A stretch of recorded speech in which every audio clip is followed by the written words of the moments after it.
It says, His Majesty's seeking of His own glory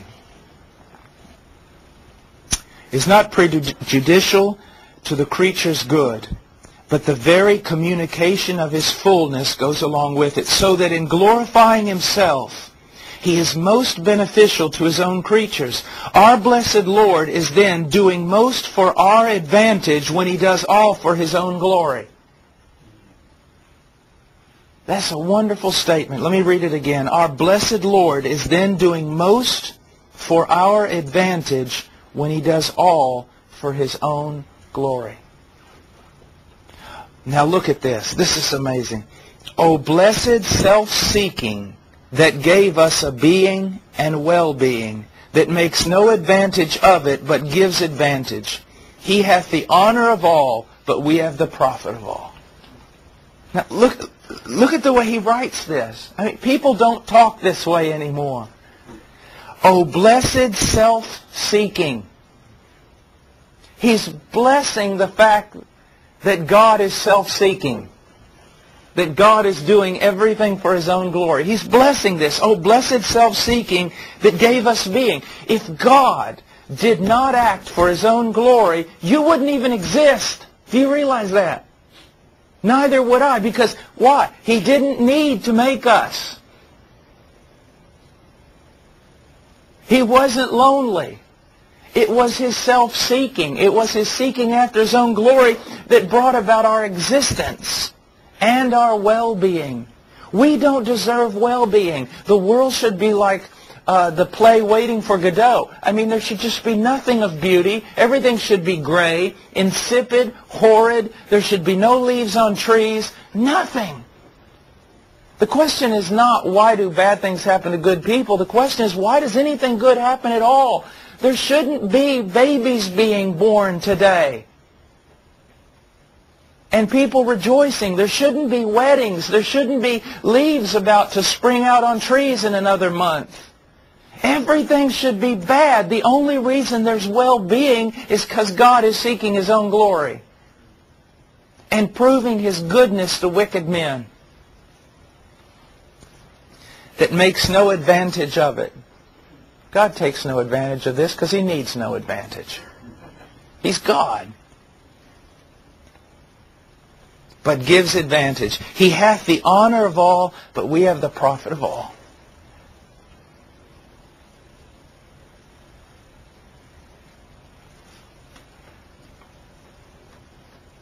It's like, I don't want to be trite, but it's like, when you say to somebody, you go for it. My wife sometimes uses that phrase, you go, girl. We just need to, it's just like, look at God. You go for it, God. Do everything you do for your own glory. Just go for it. That's what we want. And it springs forth also for our advantage and our profit. I mean, that's just utterly and completely wonderful. It is. And when you start looking at it this way, when this becomes your motivation, circumstances no longer really are an issue. Results, they can be a good thing, but that's about it. Doesn't matter. It's Him. It's Him. It's all about Him. Now, of course, Charles Spurgeon, I can't leave him out, my favorite friend. He says, man's chief end is to glorify and enjoy God. God's greatest and highest object is to make to Himself a glorious and an everlasting name. That's why God saved you. We're going to see that later in the text. God saved you to make an everlasting, a glorious name for Himself. Since God is God, it must be so. It has to be. Someone's got to be first. Someone, it has to be Him. For He is full of love and kindness to His creatures, and He cannot more fully bless His creatures than by making Himself known to them. What's the greatest thing He can give you? Himself. Everything that is good, true, holy, excellent, loving is in God. That's how those terms are defined. And that's where they're found. In Him. He is not only the giver of every good and every perfect gift, but He is Himself the sum and substance of all blessing.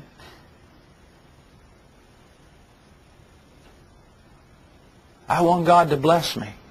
Well, then you want God. Because God is the greatest blessing He can give you. And it is for the highest good of all the creatures He has made that they should know their God. That they should know their God. For those of us in the ministry, this can be very helpful. When you're dragging, you're wore out, and you're lacking motivation. I don't want to say that you need to study. I don't want to say that. Because study can just be work. Now you need to study.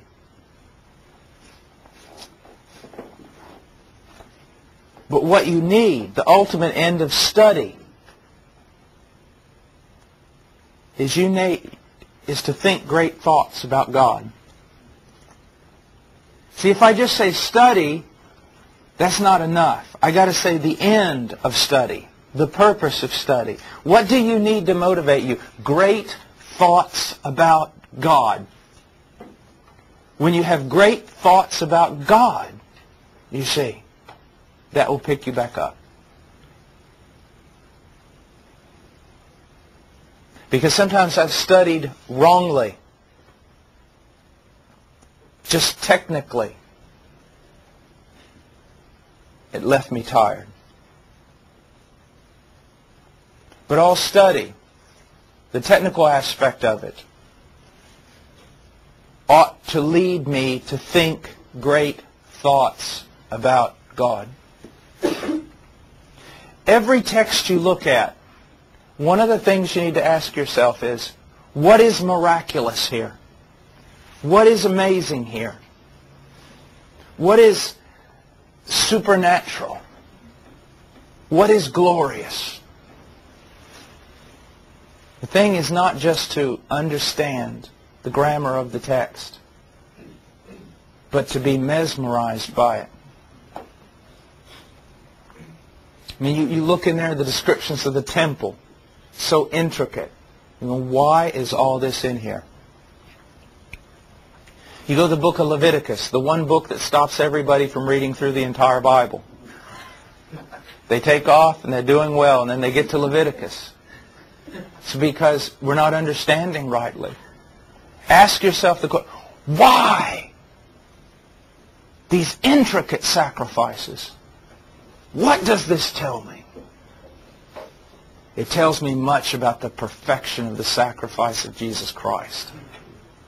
See, look for the supernatural. Look for what's utterly astounding about this phrase. Now, we're going to finish up here with just a brief statement. God's glory through the gospel.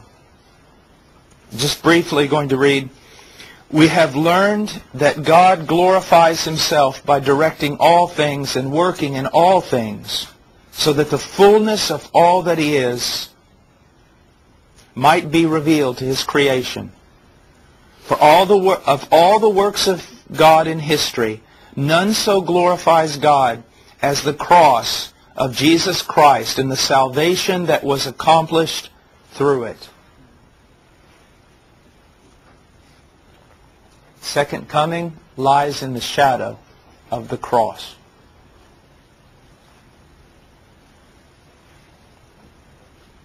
The study of creation, as important as that is in this world of ours today, it lies in the shadow of the cross.